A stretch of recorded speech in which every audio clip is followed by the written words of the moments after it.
her yelling, "Taser, taser, taser," and nothing happened.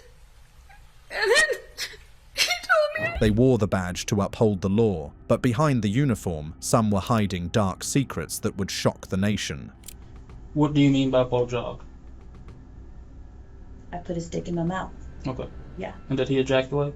No.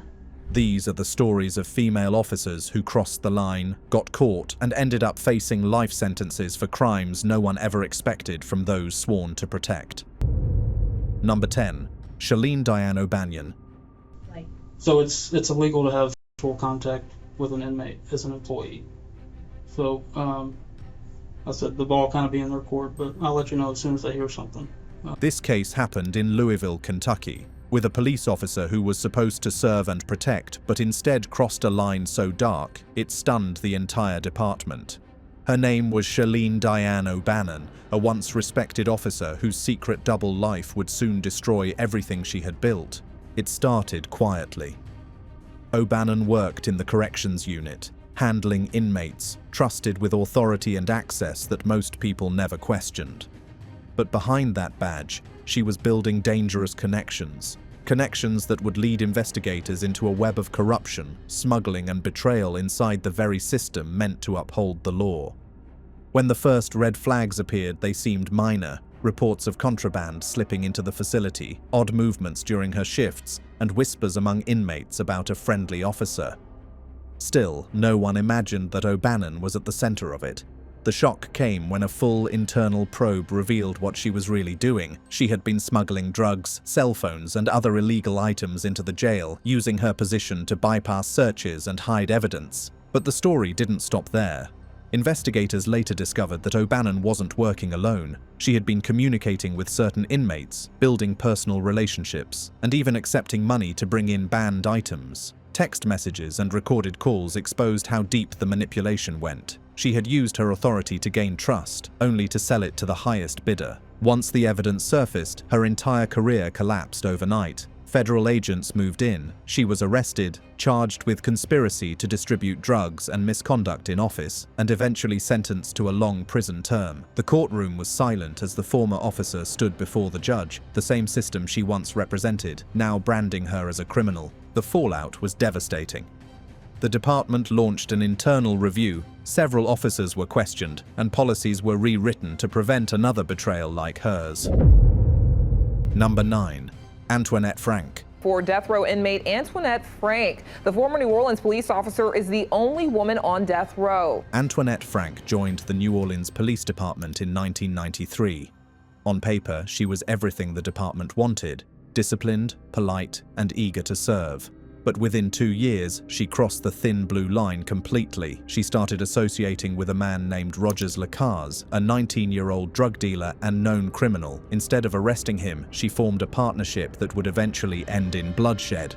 Frank used her uniform and police access to cover for Lacaze. Together, they carried out robberies and targeted businesses that trusted her as an officer. One of those places was Kim An, a family-owned Vietnamese restaurant where she worked part-time. The owners and employees believed she was a friend, someone who protected them. They had no idea she was planning their deaths. On the night of March 4th, 1995, Frank and Lacaze entered Kim An after hours. Using her badge, she gained entry without question. What happened next was ruthless. 3 people were shot dead, including 2 of Frank's fellow off-duty officers working security, and one of the owner's daughters. The killers fled, leaving behind a crime scene that horrified even veteran detectives.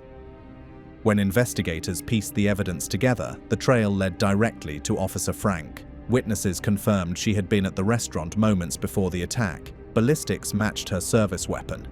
And the most shocking detail: she later returned to the crime scene, pretending to help with the investigation. The court found her guilty of 3 counts of first-degree murder. She showed little emotion as the verdict was read. In 1995, Antwanet Frank was sentenced to death, one of the rare female officers in US history to face that penalty. Number 8. Officer Ashley MacArthur. I am going to adjudicate you guilty. I'm going to sentence you to life with a mandatory minimum 25 years state prison. for the She was supposed to be a friend, someone trusted to help. Instead, she became a killer. This is the case of Ashley MacArthur, a former crime scene technician who murdered her close friend Taylor Wright, a private investigator and former police officer, all over money and lies.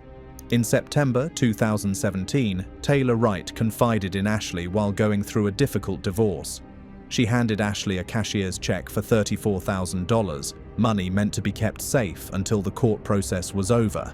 Ashley agreed to help, but instead of protecting the money, she quietly deposited it into her own account and began spending it. That decision would set off a deadly chain of events. Ashley. And what they found was that there was a $34,000 cashier's check made out to Taylor Wright that was deposited in August of 2017. On September 8, 2017, Taylor went to meet Ashley to talk about getting her money back. It was the last time she was seen alive. Ashley told Taylor's girlfriend and police that Taylor had stormed off to get a beer, leaving her phone behind. At first, investigators had no reason to doubt her. Ashley was calm, cooperative, and even helped with the search. But soon, her story began to fall apart. Phone records revealed Ashley's movements didn't match her statements. Instead of being at home, her phone pinged near a rural property in Cantonment, Florida, land belonging to her family. Days later, she texted Taylor's phone pretending to be her, trying to make it look like Taylor had run away. Investigators grew suspicious. Brides would put things over here, the gazebo was used, and on the back side of the property down here, it gets more of a natural look. Okay. Not this area, no. 2 weeks later, the truth surfaced. During a search of Ashley's family property, police found Taylor Wright's remains buried under concrete and potting soil, shot in the back of the head. The fake texts, the missing money, the timeline, it all connected back to Ashley. She was arrested and charged with first-degree premeditated murder. During her trial in 2019, prosecutors laid out the evidence: the financial theft, the deception, and the calculated murder to cover it up. The jury took only a few hours to find her guilty. The judge sentenced Ashley MacArthur to life in prison. Number 7. Officer Kim Potter. They were yelling, "Taser, taser, taser," and nothing happened. And then he told me I should. This is one of the most shocking police cases in recent US history. The story of Officer Kim Potter, the veteran cop whose split-second mistake cost a young man his life and destroyed her own career.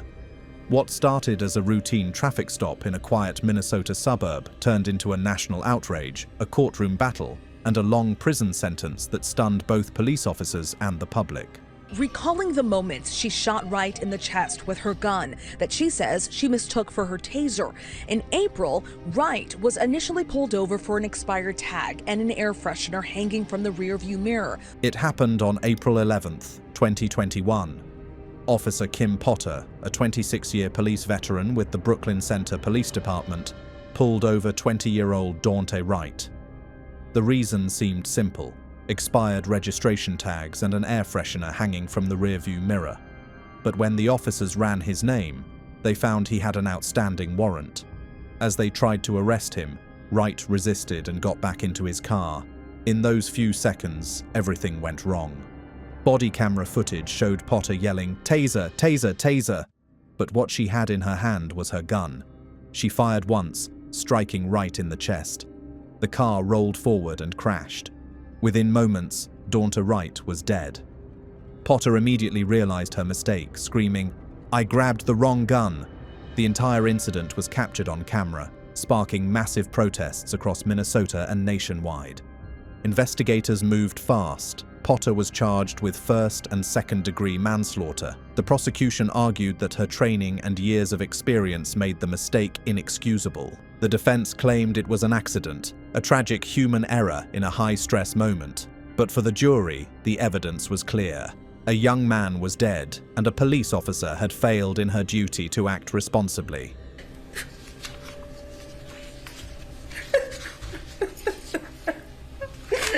I'm so sorry. I didn't want to hurt anybody. In December 2021, Kim Potter was found guilty. The judge sentenced her to 2 years in prison, later extended after appeals and review.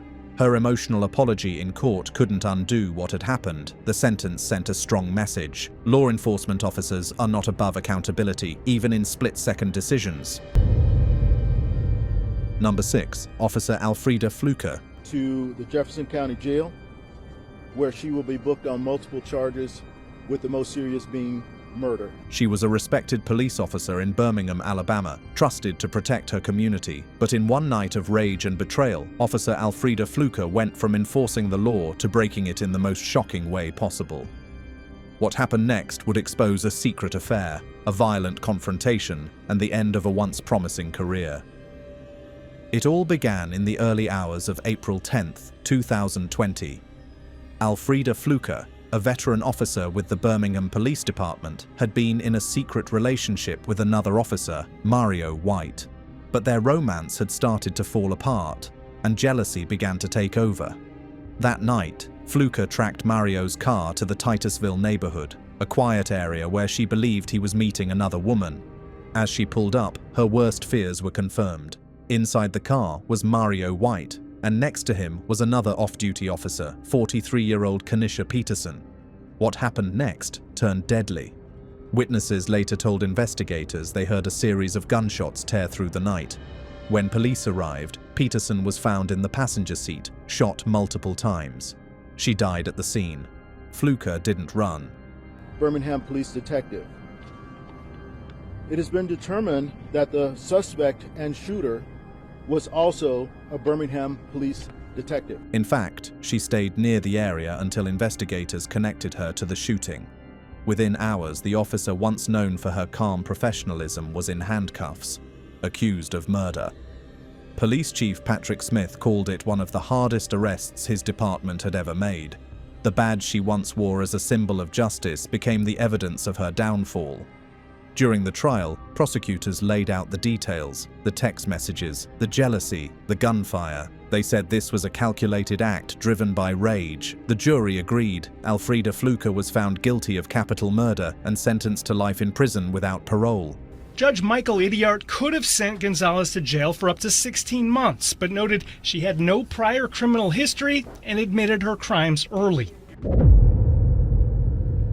Number 5. Tina Gonzalez. It started in late 2019 when whispers spread through the Fresno County Jail that one of their own might be helping inmates break the rules in ways no one could have imagined. Officers began noticing strange behavior from certain inmates, extra privileges, late-night activities, and coded messages being passed around. When internal investigators checked surveillance footage and communication logs, what they uncovered was shocking. They found that Gonzalez had been secretly communicating with an inmate she was assigned to supervise. The relationship quickly crossed every professional and ethical line. Investigators said she cut a hole in her uniform pants to engage in sexual activity with the inmate, right inside the jail. She was also accused of supplying him with a cell phone, razor blades, and other contraband items that could put other officers at risk. When detectives confronted her, Gonzalez at first tried to deny everything. But the evidence was overwhelming. Text messages, call records, and testimony from other inmates exposed the truth. She had used her position of authority not just to break the law, but to endanger her colleagues and compromise the entire security of the facility. The courtroom was silent when prosecutors revealed the details. Even the judge called it the most egregious breach of trust he had ever seen in his career. Gonzalez showed little emotion as the charges were read: sexual activity with an inmate, smuggling contraband, and violating her oath of duty. When the sentence was finally handed down, the courtroom gasped. Tina Gonzalez was given 7 months in jail and 2 years of probation. The judge said she destroyed her integrity and brought shame to an entire department. The once celebrated officer who swore to uphold the law became an inmate herself, locked behind the same walls she once guarded. Number 4. Courtney Brown and Christy Wilson. In the city of Roswell, Georgia, 2 police officers, Courtney Brown and Christy Wilson, were supposed to protect the public.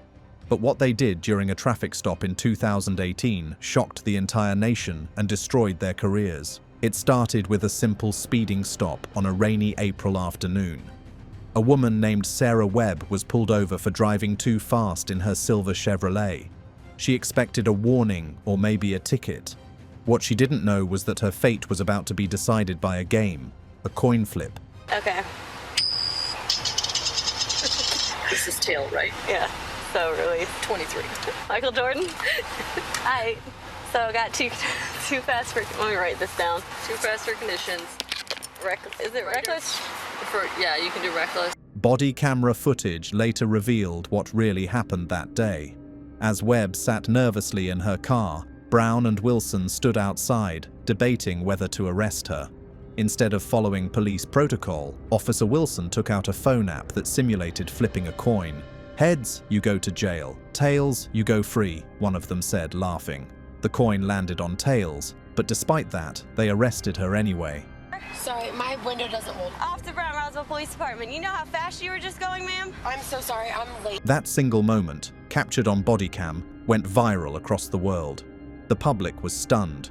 2 sworn officers had turned someone's life into a game, mocking the very justice system they served. Roswell Police Department quickly launched an internal investigation. The footage showed that the officers didn't just make a mistake, they made a mockery of the law. These people really put my freedom in the hands of a coin flip.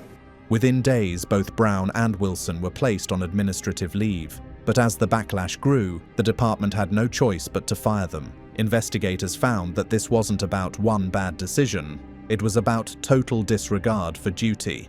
The district attorney's office dismissed the case against Webb, saying her arrest had no legal standing because of the officer's misconduct. When the court finally reviewed the case, it was clear. The so-called coin flip cops had violated ethics, trust, and public confidence. Both women faced criminal charges and were later given long sentences for their actions, ending their law enforcement careers for good.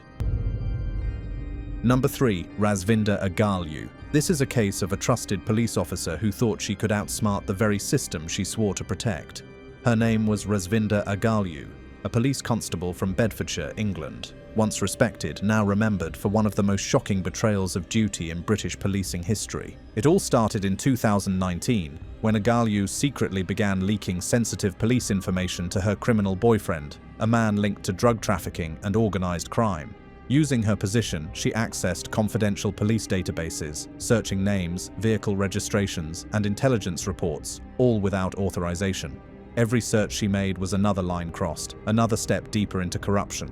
At first, her actions went unnoticed. She appeared professional, calm, and committed, exactly what her colleagues expected. But the deception couldn't last forever. Internal investigators began to notice strange activity on police systems. Files were being accessed without reason. Patterns started to form, and every trail led back to one name, Razinda Agalu. Detectives launched a covert internal probe. They tracked her database searches, cross-checked her communication records, and quietly built their case. The evidence was undeniable. Agalu had been feeding inside information to criminals for personal and emotional gain. It was not a single mistake, it was a repeated act of betrayal.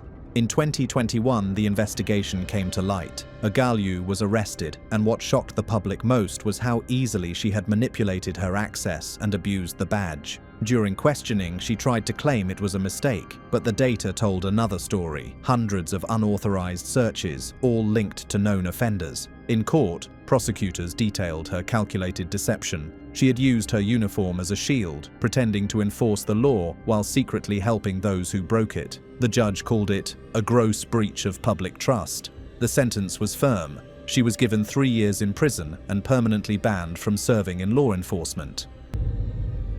Number 2. Melissa Goodwin, Austin, Texas. A girl and a guard at Silverwater until she was caught sharing secret phone calls and a love letter with armed robber.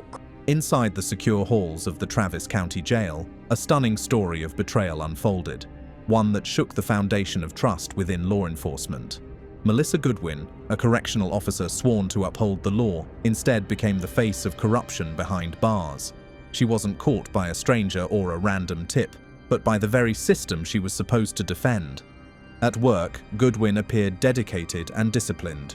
Her colleagues described her as calm, efficient, and professional. No one suspected that beneath the uniform, she was living a double life. What started with casual conversations with an inmate soon crossed a dangerous line. The inmate, serving time for robbery, knew how to manipulate and charm. Slowly, Goodwin slipped from rule enforcer to rule breaker. Before long, she was smuggling contraband into the jail, snacks, handwritten notes, and even cell phones. Surveillance footage later exposed strange exchanges and coded gestures between her and the inmate. She believed she was careful, that no one would ever notice, but investigators were already watching every move. For months, Internal Affairs built a quiet case against her. They monitored calls, tracked her activities, and pieced together digital evidence. Each discovery led to another, until the full extent of her misconduct was undeniable. When Goodwin was finally confronted, she tried to deny her involvement. But the evidence, text messages, phone logs, and security footage left no room for doubt. In 2022, Melissa Goodwin was arrested and charged with official misconduct, abuse of office, and smuggling contraband to an inmate. Prosecutors detailed how she had used her position to break the very rules she was paid to enforce. Faced with overwhelming proof, Goodwin pleaded guilty. The courtroom fell silent as the judge delivered a clear message. No badge, no uniform, and no authority can protect someone from accountability. Goodwin was sentenced to 10 years in prison. Number 1. Sergeant Kowana Jenkins. A couple of other examples. Authorities say a former jail staffer put herself in a compromising position with a male inmate in a private jail office. January 2023. Inside the Fulton County Jail in Georgia, a story was quietly unfolding that would soon explode into one of the most humiliating scandals in the state's law enforcement history. Sergeant Kowana Jenkins, a veteran corrections officer with years of experience, was trusted to maintain order and discipline among inmates. Her job was to enforce the rules and keep the facility safe. But behind those locked doors, she was breaking every rule she swore to uphold.